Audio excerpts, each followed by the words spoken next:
I'm already laughing. We haven't even started it. Yo, what's up, everybody? Welcome to another episode of Downtime with Downstar, episode 193. And today we're here with Ryan Novak. Ryan, what's up, brother? What's up, buddy?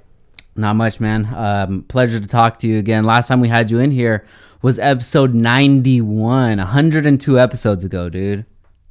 Wow. You think about it, 2 episodes a week, that's exactly a year ago. Yeah. So yeah, it was last August, I think it was. Yeah. It was, man. I appreciate you coming out here, dude. No worries.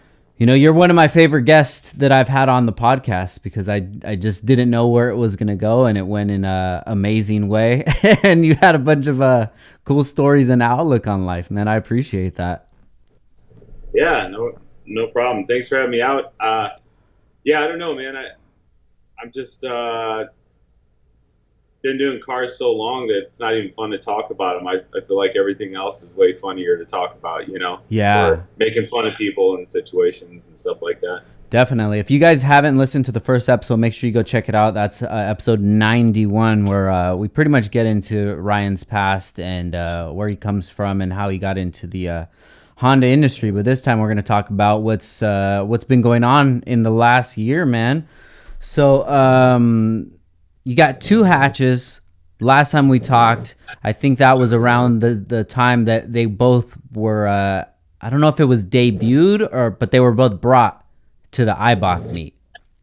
Oh, yeah. Last time. So you got two hatches. First, let's talk about the EG, man. EG Pandem kit on it, correct? Yeah. Yeah, give us a little breakdown of that, and then let us know what ended up happening with that car.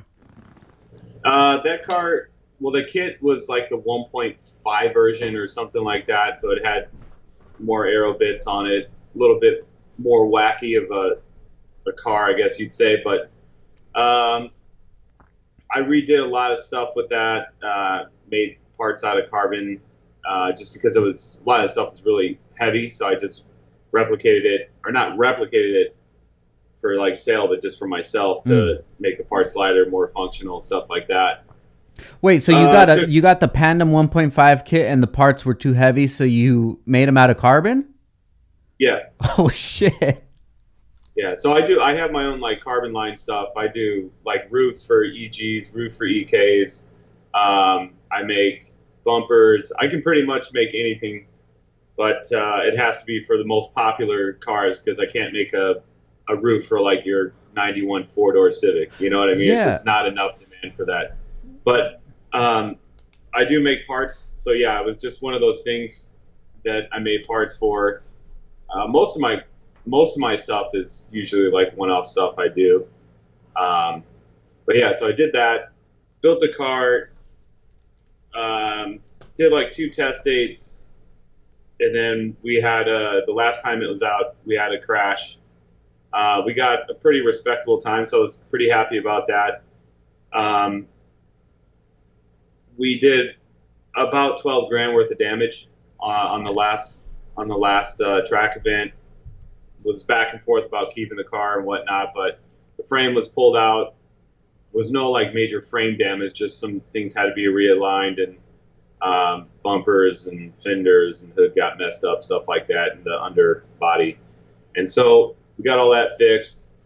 Took a little bit more time than usual. I have 2 kids, so you know, back in the day, I would have got it done really fast. Did that. We had a failure with our EK back last November at Global Time Attack. Sequential gearbox blew up, so I was really, really burned out on Hondas, I guess you'd say, this last year. So damn. So pretty much. With both the issues with both the cars, what was that setback total, do you think? Oh geez, I don't even know. I mean, I know with the EG, I made a bunch of parts for it and ended up selling. So I was able to recuperate some of that back with some like the carbon bits that I made. The EK, I took an L on the sequential box. It was a complete loss. So I had James at Ghostworks build me a PPG box. kept it somewhat simple this time. And I sold. God, I had parts from like my old GTR, my old Type R still. Like I mean, I literally had a huge fire sale of stuff that was just sitting up in my mezzanine that I just kind of helped recuperate the cost on that stuff. And that's pretty much about it. But I haven't really raced or done anything this summer. It's too hot for to go to the track, or at least for me. I'm too old, man. Yeah. You got to keep these. I got to keep these tits. They look good, bro. They I got look to keep good. them big and plump. I'm not trying to get fit, Yeah. No, but yeah. So did that. I made some new parts for the EK. Just some like test things that I think might or might not sell. I'm not sure, but I'll start releasing that as the car and it comes together. I got it almost together last night. I worked on it for a bit. Got you, man. So, Yeah, I was just checking that out. I saw the new trans that just went into it. Man, if you guys aren't familiar with these cars, they're pretty much show cars. But he puts a beating on them, as you guys can see. yeah, they're show cars. That's for sure. You get to watch something expensive get destroyed in a second. That's a show. Oh. But yeah, it's I don't know. I feel like I've been bitching and moaning lately on Instagram about this stuff, and I don't know. Just kids are getting a little bit older. It's consuming a lot of my time, and I feel really guilty if I'm at the shop cranking away on stuff and my kids are sitting at home.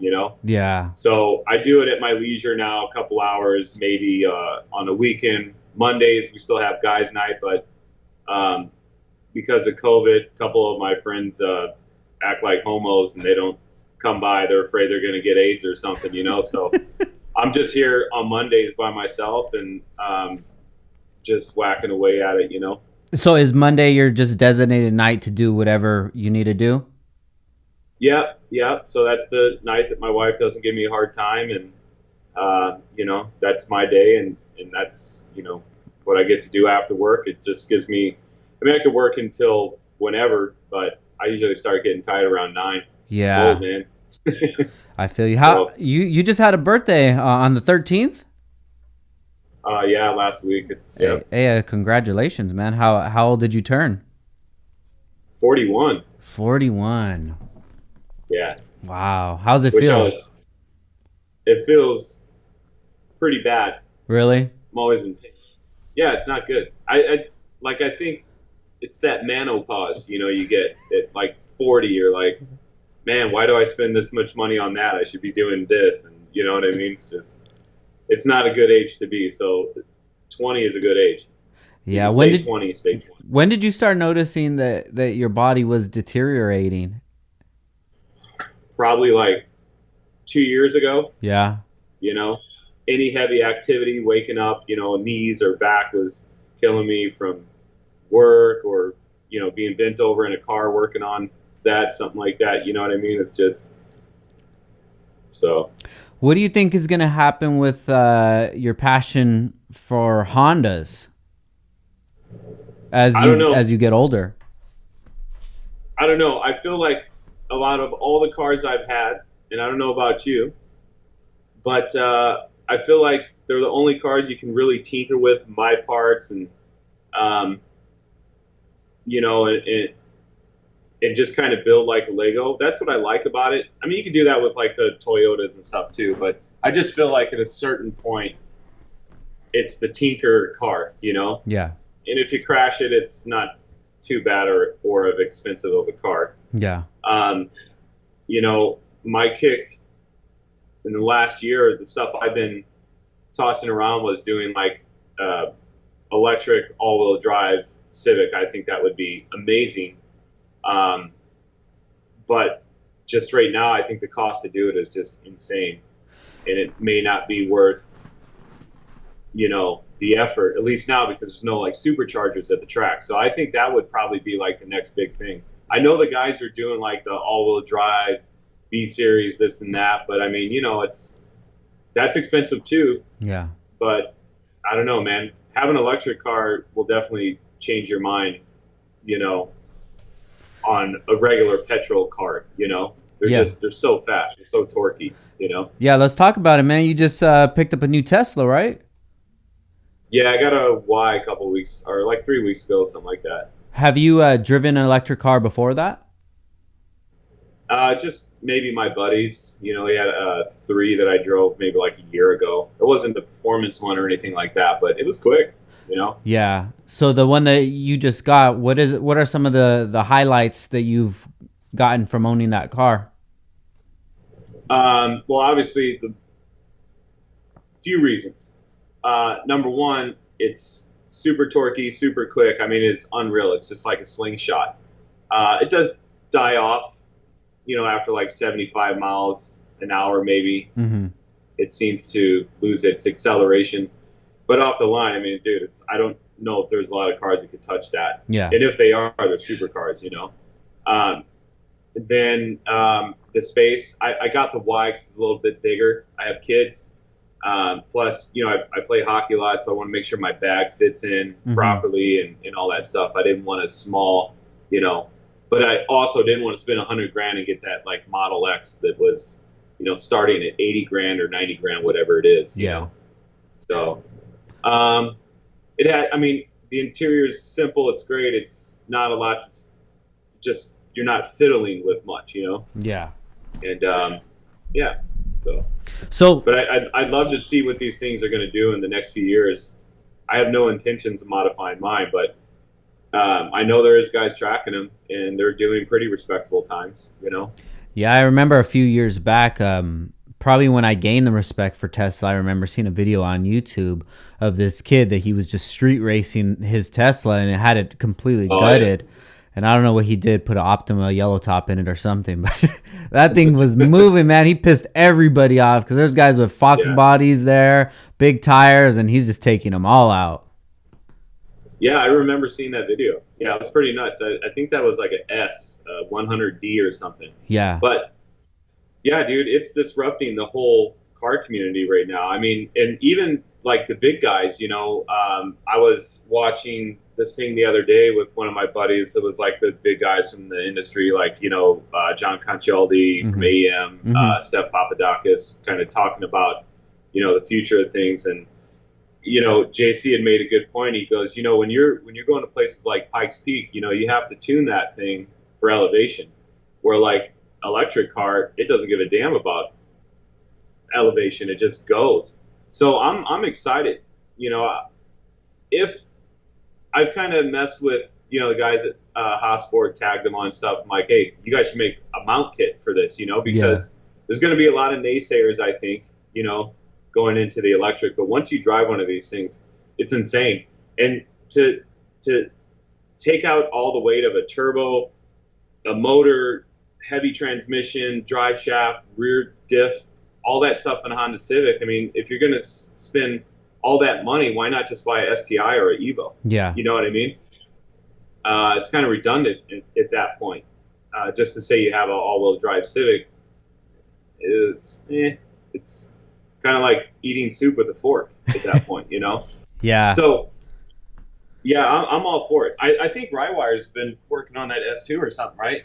Yeah, that's actually what I was going to bring up. He's actually our new sponsor. Shout out to Rywire. Make sure you guys check him out, rywire.com. But yeah, I mean, his mind has always been running about EV shit. I can remember at least in the last 2 years, we would always go out to Auto Salon and we'd just bullshit for like 10 hours straight. And he would always break down the, EVs to me. And then he came up with a project that he was doing with the S2000, which he's pretty deep into it right now. But that's exciting, man, because hey, you're going to be able to get some power out of it, and it's probably going to be about the same price as like the all-wheel drive setup would be, or comparable to if you're going to get that much power out of a Civic. You're probably going to even pay less going the other route. But of course, it's just intimidating. Transmissions, motors that are going to have to be rebuilt, blown up, and so I think it's very threatening for a lot of petrol guys, Yeah. But right now it's just, and Ryan was the one that kind of talked me out of it a year ago when I asked him about it, and that's when he was telling me like, hey, I'm about to start this project and whatnot. Um, there's no drawback. Realistically, I mean, and even in the Tesla, you hear that motor whine, and it sounds bitching. Mm-hmm. I just think that I don't know. It might be the future of racing. It seems like it is going to be, and whether you embrace it now or later, I mean, again, what's the value of driving a gasoline car, an old Honda Civic at the racetrack or at a drag strip 20 years from now, where it's not even relevant anymore? I guess at that point, it's just more for the memories. Just like Yeah. these old muscle cars, they can't do much in a turn, and they go fast in a straight line, but it's an old heavy car. Yeah, no, definitely, man. And I remember SEMA 2019. That was the buzz at the show, man. That so many makes and models they're gonna move over to EVs instead of gasoline engines. They were saying something crazy within like the next 2 or 3 years. Yeah. So Yeah, it's going to happen fast. I know Tesla patent a lot of stuff for their batteries, at least. I'm learning more about it every day. I mean, I'm not geeking out on it. I'm pretty yeah, stoked, but it's definitely cool stuff, and I don't know, it's something to look forward to because the Honda stuff. I mean, dude, it's been like the same thing for 20 plus years for me. It's like motor yeah, blows up, build a new one, all in the name of trying to win a race or whatever it is and get that satisfaction. But I feel like kind of the post that I made yesterday, the point was, back in the day, the Hondas used to be the underdog. yeah, You'd show up in your swapped hatchback at a street race back in the 90s, and you were racing some V8 Mustang, and you beat that thing. It was just, they were confused. They didn't understand what was happening, why that little car was so fast. And it was kind of that network of, I guess, a small population to do it that kind of all understood what was happening. You know what I mean? yeah. So, but now it's like, I mean, rental cars are faster than a K-swap Civic now, which is pretty sad. Yeah, no, I definitely feel you, man. Me being in the industry for probably like 10, 12 years now, I could just imagine you've been in what, probably like 20 plus? At least, yeah. Yeah. I mean, yeah, I've been in California for damn near 20 years, so I was doing it way before I came here. Yeah, it's how do you, because this is the problem that I'm having is just to keep that passion alive.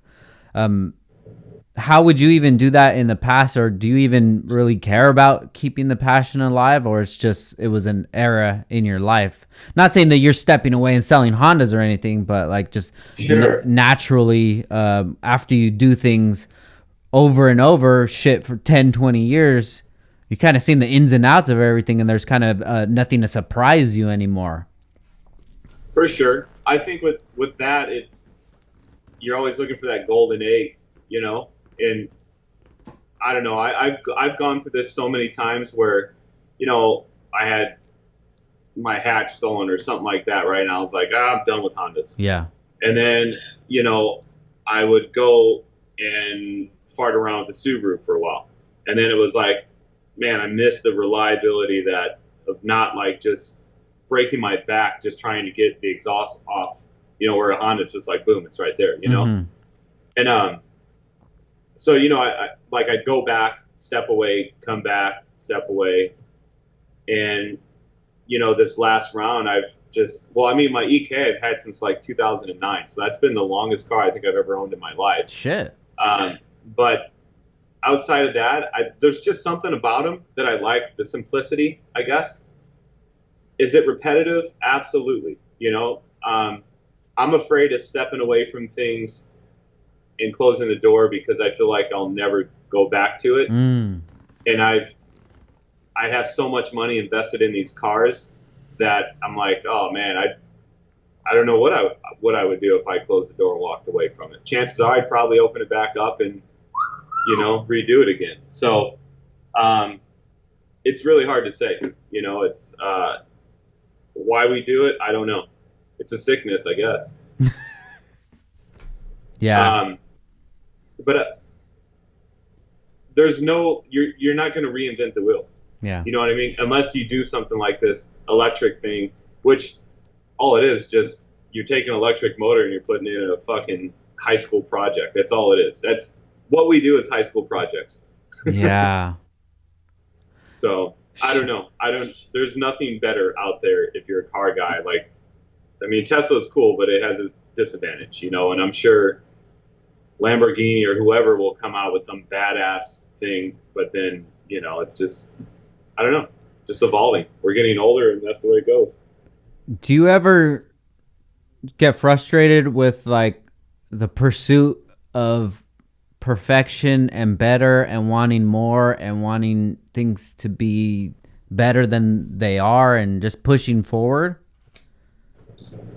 Yeah, I mean, I've always been that way. I've never done things half-assed. You know, if you look at one of my cars, you have no idea. Like, I don't leave my carbon fiber exposed. I paint everything. You have no idea. Like, there's so many little details that your average Joe wouldn't know what it is. You know what I mean? And that's for me, you know? Yeah. I'm the kind of person, if I wear a Rolex watch, I would only wear it with the long sleeve. You know what I mean? I'm not the kind of person who would want to like, hey, this is what I got kind of thing. And so I do my cars in that way that, you know, like titanium exhaust or whatever. I make all that stuff here and I do it. And these are things you can't see. Yeah. Would I save myself a few grand and get something off the shelf? Maybe, but that's, you know, that's not how I operate. But it's not just with Hondas. It's everything in my life. You do it once and you do it right, you know? Yeah, definitely.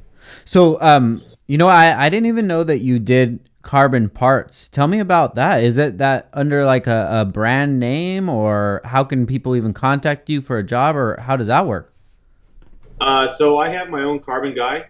He does, he has his own business just for that. So he freelances for like World Challenge cars. He does all kinds of different brands for other people. So I'll make something. I'll have a mold made. I pay for the mold, and then, you know, once it comes out, test fit it, make sure it's good to sell, and then I'll make basically, like, I think I sold my EG roofs. I think I sold like 12 roofs, which was pretty good. You know, I made my money back on the mold, but my EK I made, and I only sold 2 in like maybe 5 years. You know what I mean? So I wasn't making the part to sell. I was making the part because when I had the roll cage done, I wanted it done proper. So I had the roof cut, you know? And obviously it weighs a ton less than what the factory piece is made. Yeah.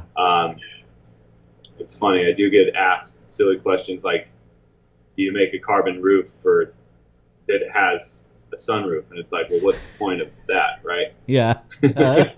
But anyways, I mean, you know, so yeah, I make it. It's under Novak Racing. It's on our Instagram page. I can make anything and everything. The quality is like far down the best you can get. I don't do any, you know, reinforced fiberglass, carbon fiber overlay. It's all composite, you know, done the right way. It's not cheap, but it's the right parts, and it's strong too.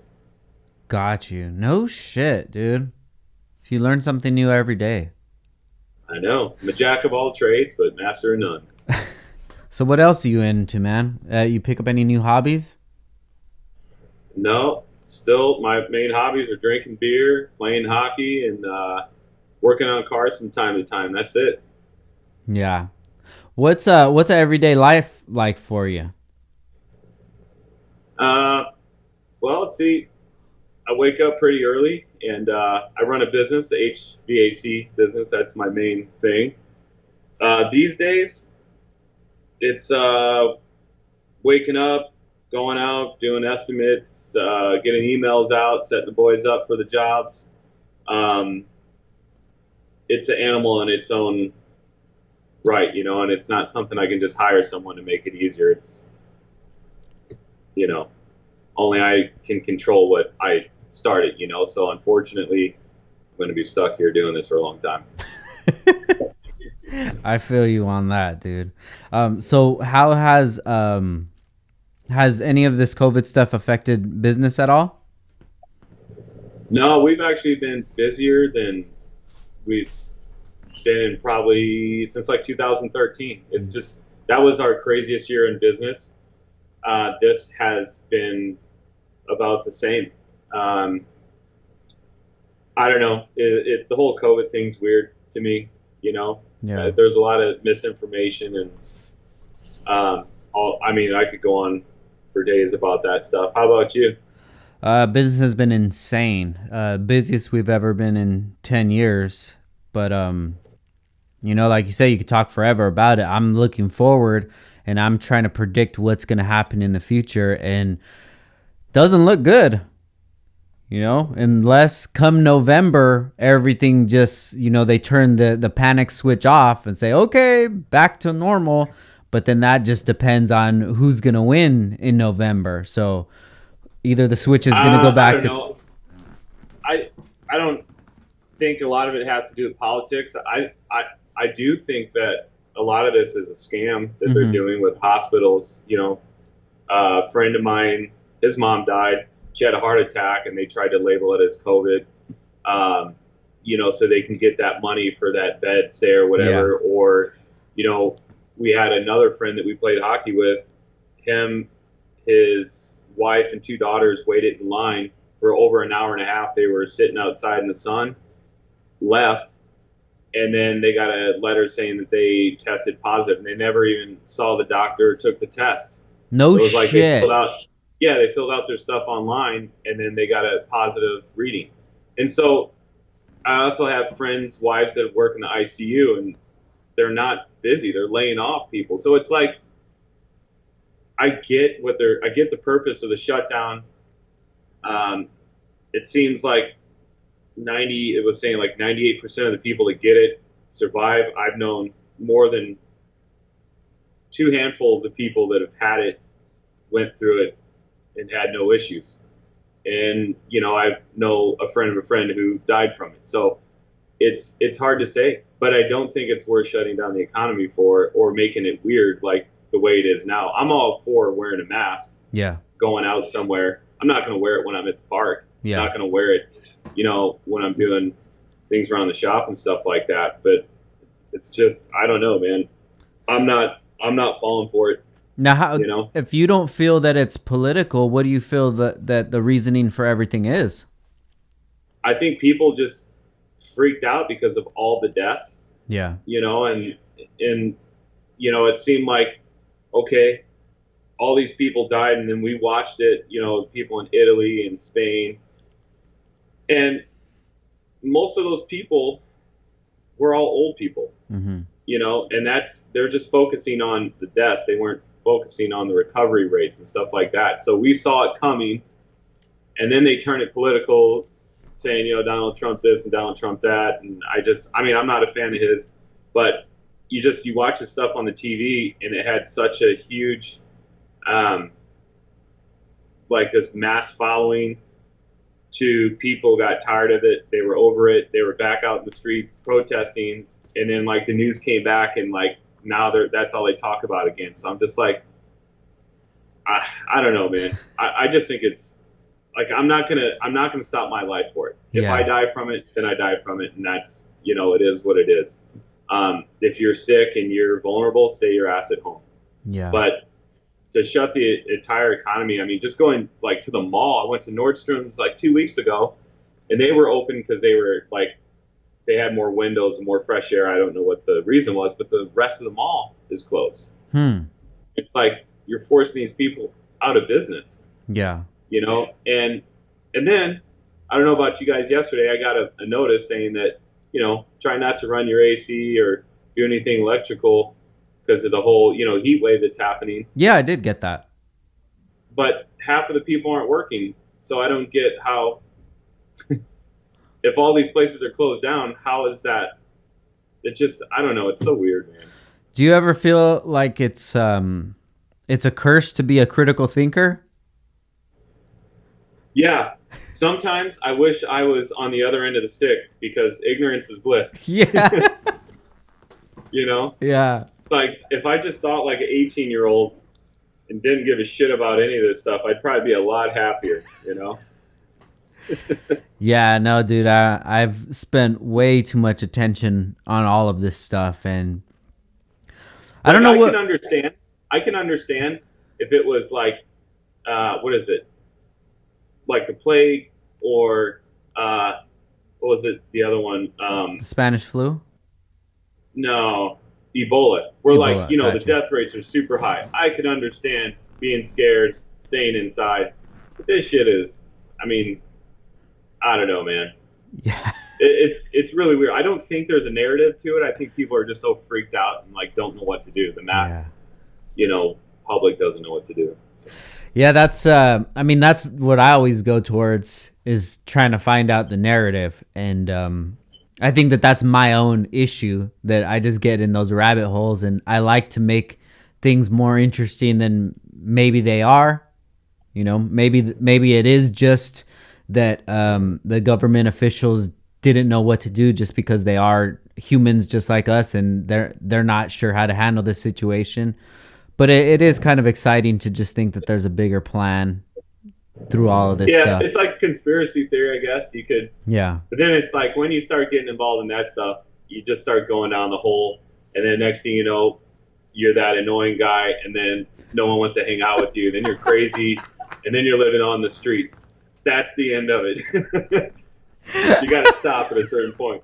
Okay, so I'm at the point where everybody thinks I'm crazy and no one wants to hang out with me. So I better slow Well, down. you gotta start leveling back because next thing you know, you're gonna be homeless.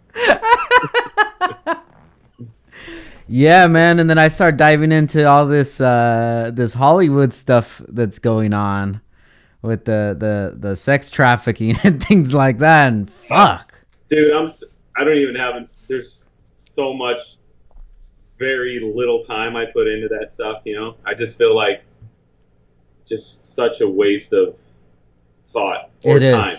Okay, everybody, we're going to take a quick break for our sponsors and we'll be back in 1 minute. An important part of buying Honda parts online is making sure that you can trust the company that you're dealing with to get you the right parts reliably. You're spending a lot of money and you spent a lot of time researching your build. The last thing that you may want to do is send cash to a website where you may never see it again, and worse yet, never see parts. With Heel-Toe Automotive, an 18-year history track record is part of the deal.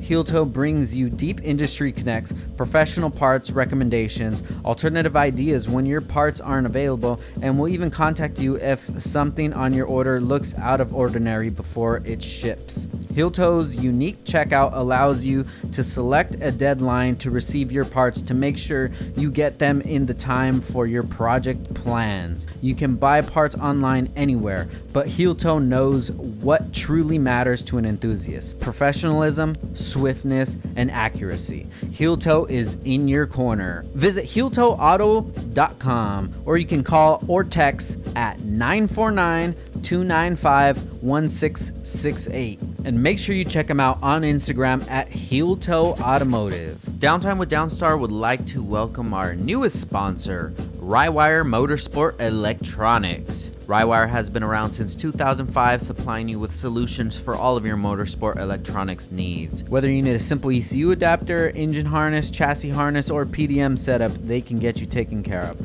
Offering products for most popular engine platforms from Honda, Toyota, Nissan, GM, hey, even Lamborghini. And if you have any private label needs, they can also take care of that as well. Rywire is the leader in motorsport electronics in our community, and we're excited to have them part of the Downtime with Downstar family. Please make sure you guys support Rywire. You guys can check them out at rywire.com or on Instagram at rywire_motorsport_electronics. I know it's long, guys. If you just search Rywire, it will pop up. And if you're searching, make sure you search them on YouTube, and you can check out their YouTube channel where they are working on their new EV S2000 build. We're super excited for that, and we're super excited for Rywire to be part of the Downtime with Downstar family. So please, guys, make sure you go show Rywire some love and tell them that Downtime with Downstar sent you. Once again, that's rywire.com.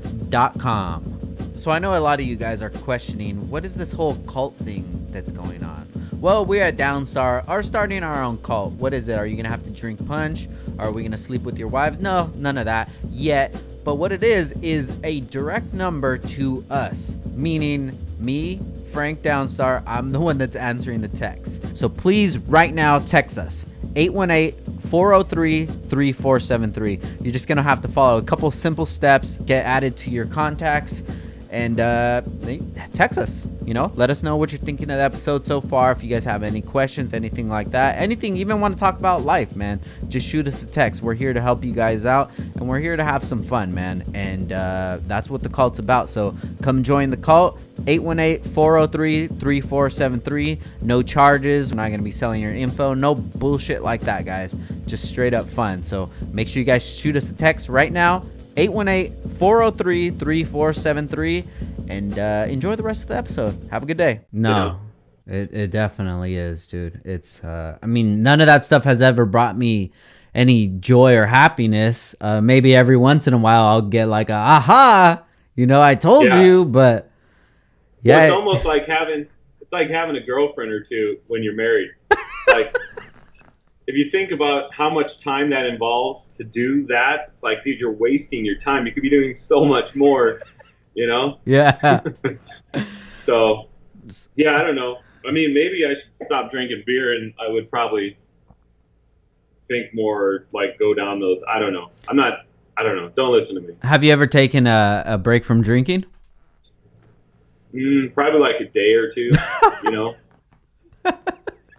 What do you drink, on like a weekly basis? I'm in my college years. Okay. You just never got out of it? No, I didn't start drinking until I was 21. So, and then once I started building cars, it was like, I've never built a car sober. Really? Yeah. The only thing I can't do drinking is welding. So that I have to stay sober for. But I do like my beer. I do like my cheap beer. Are you drunk right now? No. Oh. Do you get drunk, or is it just like normal? No, I'll drink like, I don't know, 2 or 3 beers, like Monday through Friday, during the week. Maybe, last Saturday, one of the shirtless posts I made, my buddy came over, brought 3 12-packs. We gobbled that down, and I think smoked a little bit of a half joint, and I haven't been that ripped in a while, So it's you and your buddy and how many other people? We had 2, 4, 6, 8 people, okay. But they didn't drink. It was just me and him. Oh, shit. He's my shop partner. So, but anyways, yeah, it depends. Sometimes I won't drink for a while. It depends on when things are going on. I drink to party. I don't drink to live. Yeah. So, yeah. So you do smoke? Every once in a while, maybe once or twice a year. Really? Yeah. But I got to do it at home or in a safe place. I can't go out and leisurely do it because then I start freaking out. At least if I know I'm at home and I'm freaking out, I can rub the wall of my safe place. Yeah. Oh shit. Yeah, dude, I'm the total opposite, bro. I haven't drank since 2010. And why? Just don't like it? It really didn't bring out a good side in me. Okay. As far as what weed brings out in me, Sure. Totally different side of my personality, a lot better, a lot more happy, and just growing up, just seeing the effects that alcohol could have on people, and then in your young age, just seeing your friends go down that same path, and being 22 and being able to count on both hands people that who has a DUI just like that. Yeah, that's crazy. It just never I can't really say I've known anyone like that. Everyone goes through. I know people that have had serious parents that were alcoholics and stuff like that. We never don't think we've had anyone in our family like that. But Yeah. I don't know. I don't think I've ever met anyone who's like sober. It's like, man, I am so glad I'm sober. It is so fun. Like the reason why people drink or smoke or do anything else, it's to, take the edge off. In my case, you know, it helps me relax. Um, I have, I have so much going on in my life with business and this and that. And so it kind of just takes me back and makes me not give a fuck for a while. Yeah. I'm not one of those people that drinks, gets angry, and goes crazy. Yeah. Um, but I was never really. I think I smoked a lot of pot in high school, but now it's like if I do it once or twice a year, I'm cool. If not, I'm okay with that too. Just with beer, it's consistent. I know what it's going to do, and I know when to stop. With weed, it's like you could do it, and then next thing you know, you're like freaking out. And I don't like not having control. You know what I mean? Yeah, I feel So you. I think it's the same thing with drinking, though. With smoking, if you smoke a lot and you build a certain tolerance, you'll know, sure. like how much you can smoke and how much you can't. Because it's been a long time since I've had one of those like clawing at the wall moments. But if anybody has a strain that will make me do that, please hit me up. I'm down to do that. Yeah, But it's everyone's got their poison. I feel like the adrenaline from racing and all that stuff is fun, but there's just so much that goes into it with me that I don't get to enjoy the driving part. That's why I have the drivers, because they love that adrenaline. yeah, Mine is like, oh my God, this worked, or oh my God, I had to redo this fucking thing like 3 times to make it fit perfect. And then once it's done, it's like, God, that was stressful, but totally worth it. And those are my sober moments. yeah, But I don't know. I don't like get shit faced. I can't get shit faced and do anything proper. But I'll drink, like I say, 3 or 4 beers during the week, and just to kind of to bring me down. I used to turn it up to 11, on Fridays and stuff like that. But now like I said, I'm older. Plus, I don't want to come home and be a fucking sloppy dad, or you know what I mean. yeah, So yeah. No, definitely. And it's hard to have, your own business, family, children, and things like that without having some sort of release. yeah, well, you own a business, and I would say the equivalent of owning a business uh, is like bipolar. Yeah, Because your lows are really low, and then your highs are really high. It's like it's never in between, where you're just like, name one successful person that just takes it easy, and like, hey, I'm going to take 3 weeks off of work and go do whatever. yeah, It doesn't exist if you own a business. yeah, In my case, when I go on vacation, my phone is with me and I do answer it. I have to answer it. There's just certain questions that have to be done, or certain technical things that have to be done. And so I think that, it's a bit of a stress relief for sure. Most people that I know that own businesses drink or do some kind of self-medicating just to make themselves come down, because especially living in LA, the cost of living here is so expensive, and it's like the moment you take a break, someone's going to be there to take your spot. yeah. You That- have to produce. You have to produce. Do you ever think about an exit strategy from California? Yeah, when I'm retired, I don't see myself living here, when I'm 60 years old or 70 years old. I came from the Midwest, so I think California is amazing, and I'm willing to pay more money in taxes to live here, because to me, having a house in like Texas or any other state that's godly hot and miserable to be out in the summer, to me, it's just not worth it. Yeah. Or like have a winter where it's like 10 below zero for a month or weeks. I can't deal with that shit. And definitely the older I get, I wouldn't want to deal with that. So who knows? I might be like one of these people that goes to Florida. That's where all the old people fly. Del Boca Vista. Yeah. Del Boca Vista. Maybe that's where we'll all be, when we like 70s, Yeah, dude, we could just do like Joe Rogan and move out, and hopefully all the homies come, man. We could just all move to Florida, and then Yeah. go to the racetrack every once in a while because it looks like it's nonstop over there. Well, like the way I see it, like Joe Rogan, right? He didn't want to pay the taxes, and I totally get that. But it's Texas, Yeah. so it's kind of like imagine if you had all the money in the world and you had all these cool toys in a badass house, but you didn't have the people you grew up with around Yeah. you, or you didn't have uh, like a mountain range. You just go drive because he's a car guy. So like it's not like he can just hop in his car and go to the canyons because there's Yeah. no canyons in Texas. It's all flat out there. Well, unless you live closer, I think to like El Paso area. I forgot what it is mountainy there, but I've never heard of people going to canyons out there. Yeah. But and that's the way I see it. I don't want to live my in the prime of my life in a place that's just cheaper to live, but doesn't have the things that I want out of it. Yeah, definitely. I've been listening to his podcast a lot recently. Him and also Joey Diaz, who's moving back to Jersey. So, which is super unfortunate. But the way that they were saying is, like everything that you're saying, all the amenities that we get for living here in California. But I mean, they've disappeared for this whole year, and who knows where this is going? Who knows where we're gonna be at this time next year? I don't want to be negative about things, and I don't want to think badly, but it's very hard for me just to think that things are just gonna get switched back to how they were.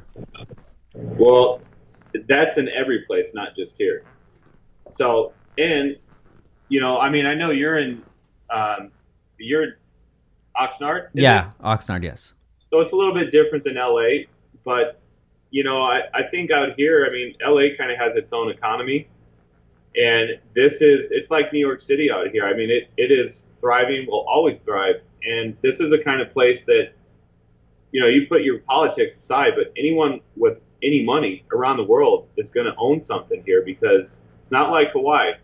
Hawaii's got great weather, but you're on an island. Yeah. And how long can you live there where you go stir crazy? Here, it's like, yeah, there's so much stuff here. If you're the kind of person that likes to stay inside your house, then hell, you could live anywhere. Yeah. But if you like actually going out and like going to like the mountains or going skiing, surfing, whatever, it's all here.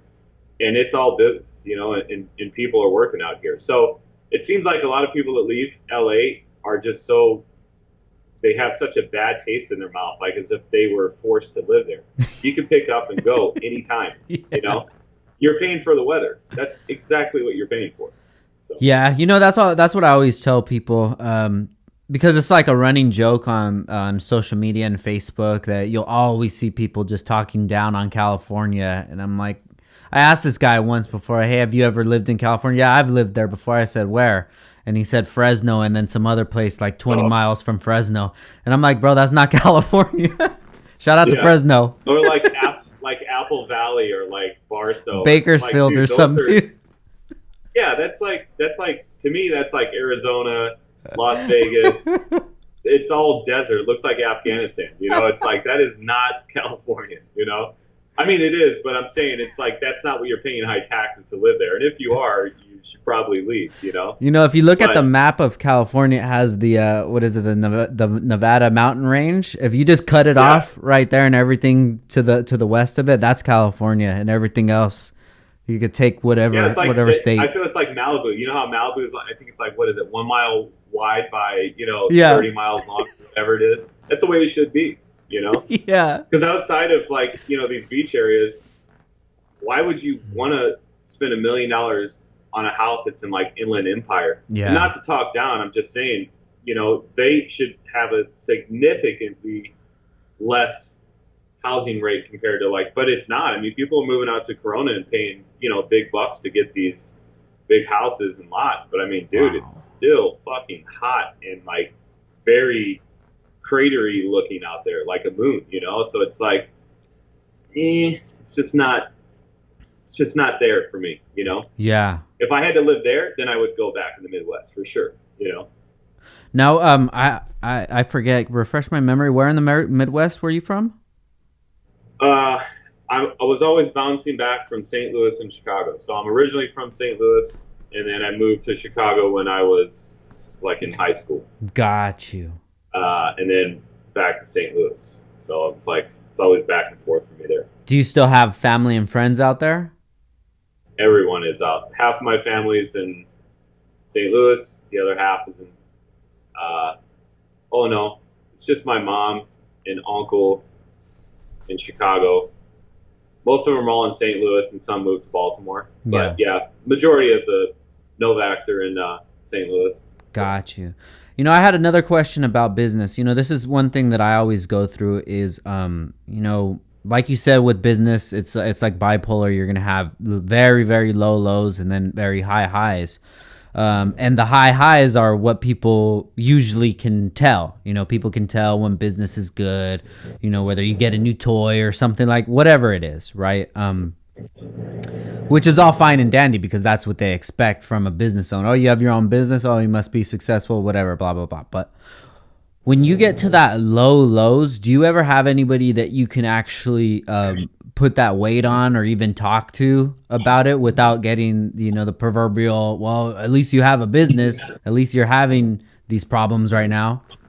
I mean, I have a meltdown. My wife's usually the one that takes me out of it every month, you know, and she's at home with the kids now, especially with like the schools being closed and stuff like that. Yeah. And she's losing it, but I'm like, she's like my go-to bounce, you know, like there's been times where like I've freaked her out so much that she'll like, oh fuck, well I guess we gotta leave. Let's start gathering shit and go, you know, because I'm like, we got $3,000 in the bank account. We owe $20,000 to carrier. Like, I don't know how the fuck we're going to survive this one. And then, you know, a month goes by, we'll have this massive check. And then it's like, we're back to norm again. And then it's like, just, it seems like every month is like this. So she kind of helps.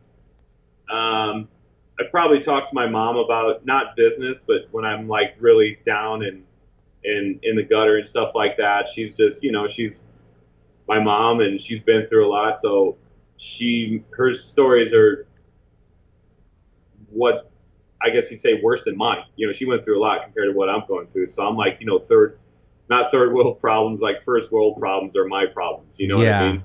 And I remember what it was like back in the day when, you know, I was broke and I didn't live in like Section 8 housing, but you know, we definitely didn't have money to do things with, you know, like buy toys and like expensive shoes or whatever.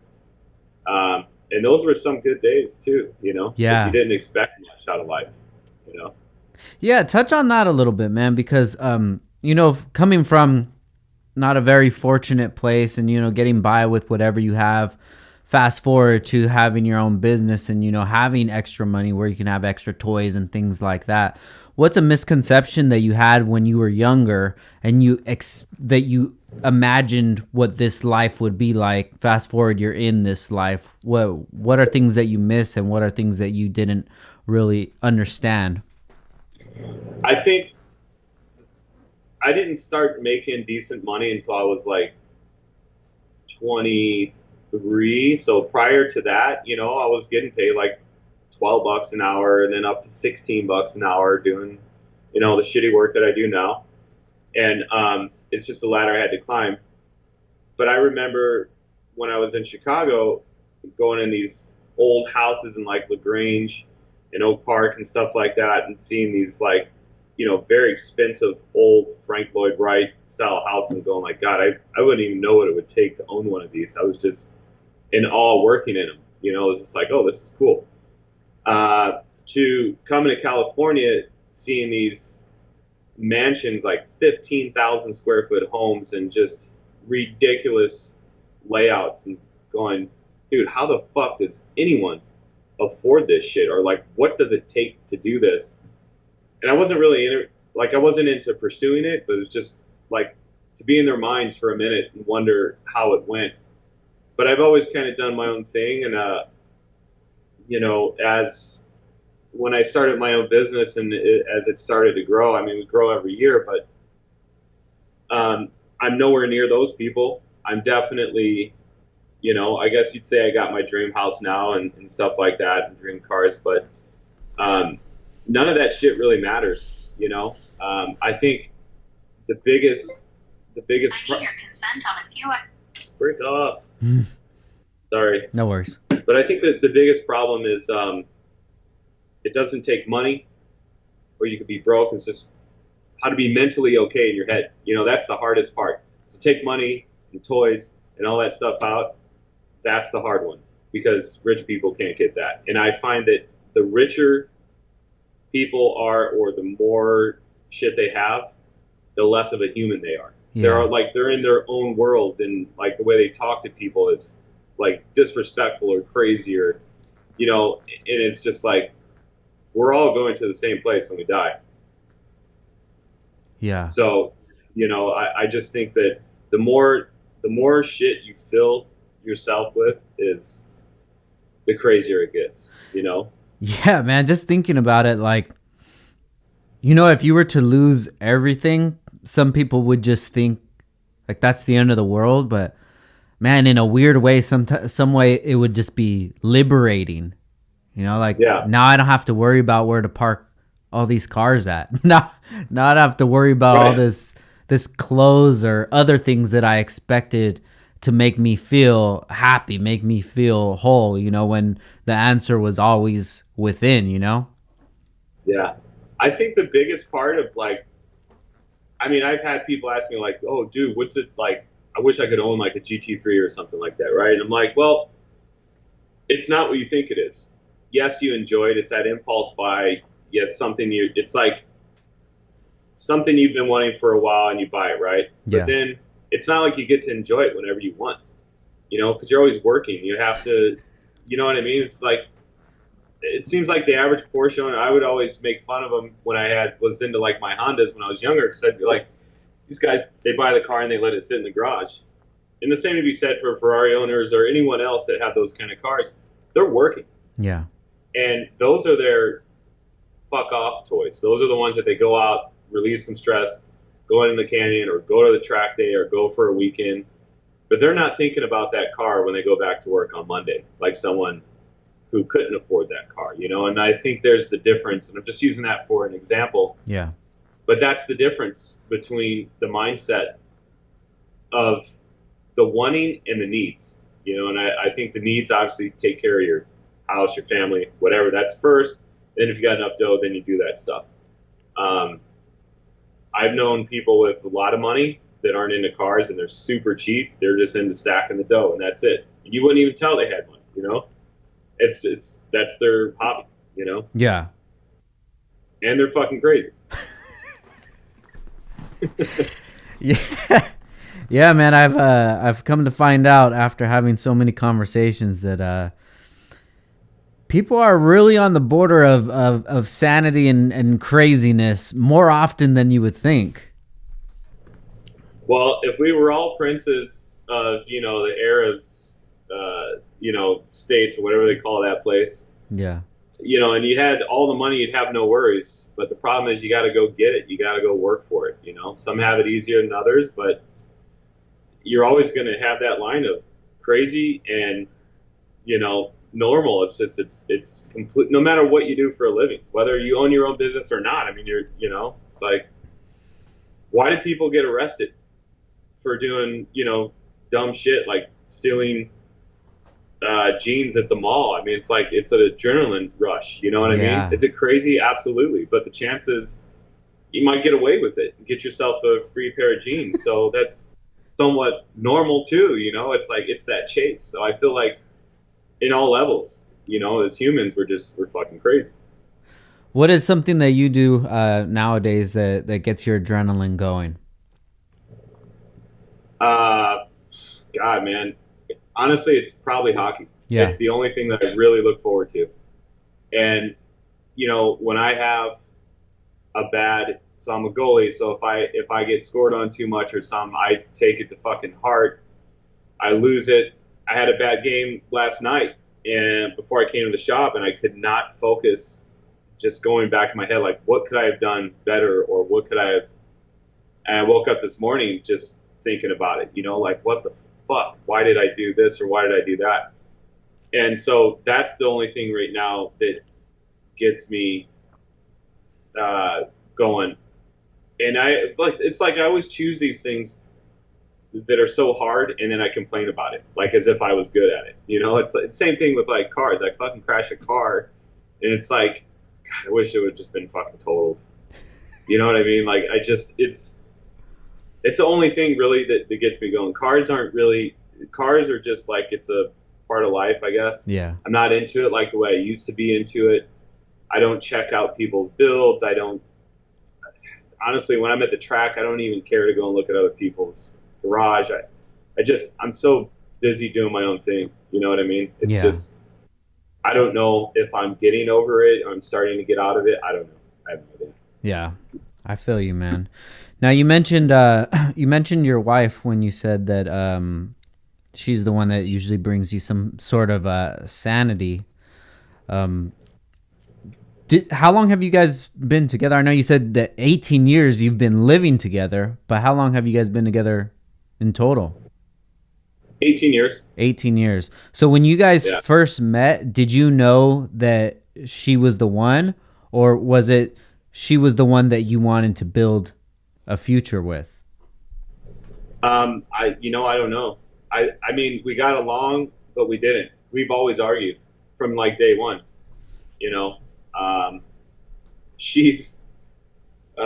we would have like hour-long conversations on the phone. And I remember one time I was in North Carolina. This is before we lived together, and I didn't call her for a couple days. And man, she called like 20 times, fucking cussed me out, and I was like, man, this bitch is fucking crazy. But then I was like, she kind of cares, and that's kind of hot too, So like, because usually like regular chicks like, yeah, whatever, Yeah. We argue all the time. I mean, dude, if I had enough time to tell you about the story that 3 weeks ago she was chasing me down the mountain and her Cadillac stopped traffic, was beating on my window, you wouldn't believe me. And it was like over something so stupid. She did not care that there was incoming traffic. So like, we just moved to this nice neighborhood, and we're like up to our hood rat stuff already in the neighborhood, So, but she's like, to be honest, I thought it was funny. I wasn't going to roll my window down. She's beating on the window, and she was pissed. And then after it was all said, I wasn't even mad. I was just like, all right, it happened, And unfortunately, other people had to pay for the traffic because of it. But that's just how my life is, and that's how we are, I wish she was a little bigger, then maybe I'd wrestle her or something. But so yeah, it's just been kind of like, I tell her, it's like, it's kind of like a week by week situation. Yeah. That's how you take a marriage. Yeah, definitely. So. There's something about having a good marriage where you can, just go home and unload these problems on, and, talk about and have these fun times. And it really feels like that's not as highlighted as I think that it should be in society, But I just think people get married for the wrong reasons. But I mean, we've always kind of like, I've always done my thing with the boys. I always went to the track. Like prior to us having kids, like I did my guy stuff, and I still do. Like I like to have my guy stuff. Not to be rude, and she knows, I like my guy time where I can have my dick and fart jokes and not have to be like, well, I'm sorry I said this, And usually when my friends would have their dates that were into the same shit. So like I can never date a car girl. I couldn't have 24/7 car around my life. I like it. Definitely. I like a girly girl or a woman, whatever you call it. I like it when they have their own shit. I don't like someone trailing me through my hobbies, and vice versa. Because then it becomes competitive, and I find that weird. I like that separated, and so we've always done that our entire deal. She had her girls that she went out with. I mean, we didn't go to like clubs or bars. She was like a music nerd, and she was into that stuff. I was a car guy, and I had that. And now as we got older and had kids and stuff, we're kind of like the weekends are we're all out together. But for the most part, I'm sure once our kids get old, we're going to go back to our, doing our own crazy thing. But that's how it has. At least for me, that's how it has to be. Keep it exciting. It's not even exciting. Just like it's whatever, It's just you do your thing and that's it. Like I don't want to have to worry about some high maintenance chick having to buy her shit all the time to keep her happy and stuff like that, Or like, can you imagine being with like if you were a woman and you were with this dude who took more time in the bathroom than you to get ready? Like I don't know how people deal with that shit, man. Priorities change, man, and I think it's natural. The way that I used to think when I was younger, I look back at that person now and just think that my priorities were all fucked up. I guess what I'm trying to do this day is try to foresee how I'm gonna feel, in my 40s, and try to evolve quicker. But then for what? I'm 35. Oh geez, yeah, you're young. I mean, the thing is, there is no magical number. It just happens. Yeah. And your priorities change a little bit, or the way you think about things are a little bit different. You're married. You have kids. You have a boy, or do you have two? One boy, 13. Yeah. Okay. Yeah. So I mean, you have a kid. He's going through life. You got to be there for that stuff, And so it's a little bit different when people are single and don't have kids. I mean, you could be a big kid at 40 years old and do. I mean, a lot of my friends that I race with that, they're in their 60s and they have a bunch of cool shit. But outside of that, not to be rude, just they're very just one-sided. Yeah. And it's always about, them. And I don't want to be that dude, Yeah. I don't want to be like, hey, I got all this shit, but no one wants to hang out. So yeah.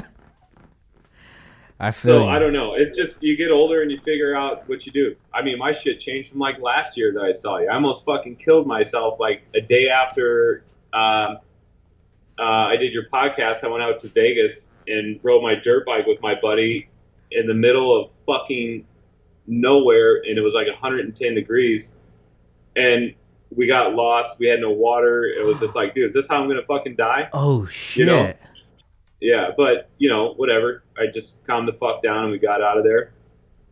But it was definitely like, oh shit, we're gonna be fucking stranded out here, Yeah. And so, but yeah, so you just, would I do that now? Absolutely not, But you learn from your mistakes, and that's what you do when you get older. So, I love it, man. Ryan, I know you got to get out of here, bro, but I love talking to you, dude. I'm definitely going to invite myself over to your shop one of these Mondays. For sure. To come hang out and smoke some weed, and you could drink some beer, and we could hang out and talk about dicks or whatever. Yeah. Yeah, dude. I got some nut and butts, or what are those like fake pussies or butts? We'll start handing those out for every purchase, I don't know if I could fuck it. I don't know if that's cheating. It's definitely not cheating. It's gay as fuck if you do it in front of someone, though. Even your wife. Like, could you imagine? Sorry, I know, like, we're a little off subject here, but could you imagine fucking one of those things and like looking at your old lady, like, what do you think of this? Like, I can't even look at myself if I was doing it. I know. The things you do before you bust a nut. Oh my god, dude. Yeah, bro, like I don't know if anybody else does, but I can't even like jerk off in front of my wife. It's just that's my time, and I've always been known ever since I was a kid that, this is a special time. This is my only time, and no one needs to see this. And, I got to hide and do this. But why don't you try doing it sailfish? What is that? What do you mean? It's like when you take this arm and you go from the back and then from the back of your leg. So it's like someone else is doing it. Yeah, exactly. Under. Oh, shit. Yeah, you just go from like behind your legs, and then you get your confidence back right away. And then you get to look at your old lady and say, hey, look at this, Well, she's not working anymore, so she's at home all the time. So I kind of like lost my jerk off time. And then now at the shop, there's always somebody here, so I can't even jerk off at the shop. So I might have to do a driving one. You're getting old, man. you're fucking. I know what you're gonna be in a couple of years. You're gonna end up getting a fucking JO room. You're gonna turn that garage into like a fucking serious jack off room, where it's like naked pictures everywhere and the fucking lights are all purple and shit. A jerk off room in the 70s or what? Whatever. I mean, I don't know what a jerk off room would entail, but yeah. But why is it okay for dudes to be like ashamed of jerking off when like all day long we can watch a chick put a dildo in her and like, you know, and it's like not a problem. But as dudes, we feel like when you beat off in front of your old lady, it's like when you're yelling at a dog when he's taking a shit, you know? Yeah. Just like that. Hey, don't take a shit. What? This is what I got. I don't know, man. A lot of stuff that I do, I'm ashamed of for no reason. It's in my mind. Dude, I always wanted to do like one of those parodies. Like, God, what movie was that?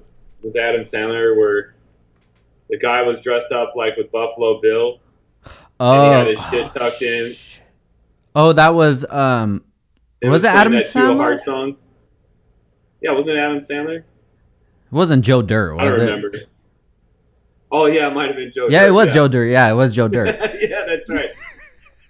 Yeah, that'd be kind of cool to do. I mean, not by yourself, but to like get caught doing it, you know? Yeah, I got caught one time by my mom when I was like 15, but I lied to her and I said that I was running from the cops skateboarding, and she took that explanation. So I've never been caught to this day. Knock on wood. Well, if you haven't got caught yet, you're probably not going to get caught again. I know, man, because I'm down to probably like once a month now, dude. It's coming out as dust. Oh, jeez. Dust clouds. I don't know, man. Like, the older you get, that's the other thing, too. Your sex drive goes down a little. And then you're like, hey, who's got the power now? You know? I'm not in the mood tonight. Yeah, leave me alone. I forgot what comedian it was. Shit. It'd be like D.L. Hughley or something that's saying that your dick dies before you die. Yeah, for sure. There's a lot to be said about getting older. You know, women their vagina loses credibility after 30, so yeah, we're all off of. We're getting older, buddy, and it's not pretty. Yeah, maybe if I had a prettier looking dick that I could just jack off in front of anybody, but it's not nothing special, dude. If you had that, then you'd probably be making money not selling the parts you're selling now. You'd be doing like videos in West LA or something. OnlyFans, right? OnlyFans? You never heard of OnlyFans? No. So OnlyFans is like a Patreon site where you could have people sign up and they could watch your content, and then the girls took it over and now it's like a porno site. So girls set up their OnlyFans and you could subscribe for like, you know, whatever, $20, $5 a month. And then they're just on there, you know, whatever, showing nude pictures or sucking dick or whatever it is. And yeah, these girls are getting paid off of it, bro. They're probably making like, you know, 60, 80 grand a month easily. That's a lot of dick to suck for. That's not that much money to suck a lot of dick, and especially if they're not, you know, I'm sure it's degrading to a certain point, or unless it's their boyfriend. Yeah. And by the way, the only way you're going to make more money than a chick or a woman is if you're doing like, you know, straight guy, gay guy stuff, you know? Yeah. Because dudes will like pay more money because the people that are more promiscuous are always guys. So gay dudes be, you know, pay you like $1,000 to take your virginity or whatever it is, you know? Yeah, shout out to all the gay dudes out there. I know that there's probably some subcultures that we just have no idea about, but they're just having the fucking time of their life, dude. I mean, if I was the other way around, you know, where I was into that stuff, I mean, why not go commit a crime and be in jail? Rent's taken care of, food's taken care of, ass all day long, you know? Quick. Who dropped the soap? Yeah. No, So. you're definitely right, man. Perspective, bro. It's all about perspective. Yes. Ryan, I love talking to you, man. Thank you so much for being here, bro. I really appreciate it. Yeah, no worries. So before we get out of here, where can people find you at? I'd say just get at me on the Instagram. It's my name, my first and last name, Ryan Novak. And Let's see what else. What about the That's HVAC? I know that's we probably the only one. we probably got probably the only one. We probably got a bunch of homeowners in here. Maybe they could use your services.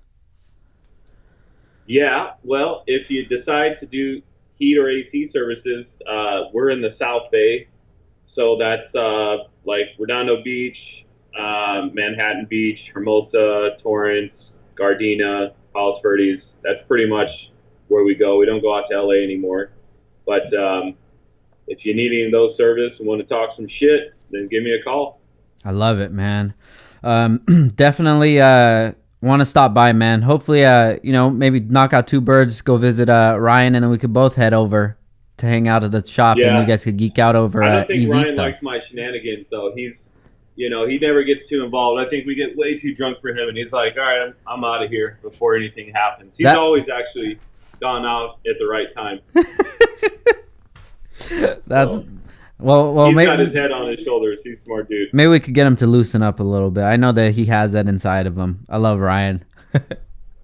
Yeah, we might get a little too gay for him, though. I don't know.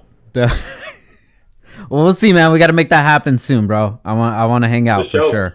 But huge thank you to you, man. Make sure you guys check out Ryan Novak. We're going to have his info below. Huge shout out to our sponsor, Heel Toe Automotive. Been out since 2002, supplying you guys with all the Honda parts. If you listen to the commercial, you know how to get hooked up with Heel Toe. And then we are welcoming our new sponsor, Rywire. If you guys aren't familiar with Rywire Motorsports Electronics, you're probably not even in the Honda community. So do your Googles. But we're going to be supporting Ryan a lot more on the podcast. And we look forward to this journey. So thank you guys for listening. Once again, this is Downtime with Downstar, episode 193, and we're out. Peace. Adios.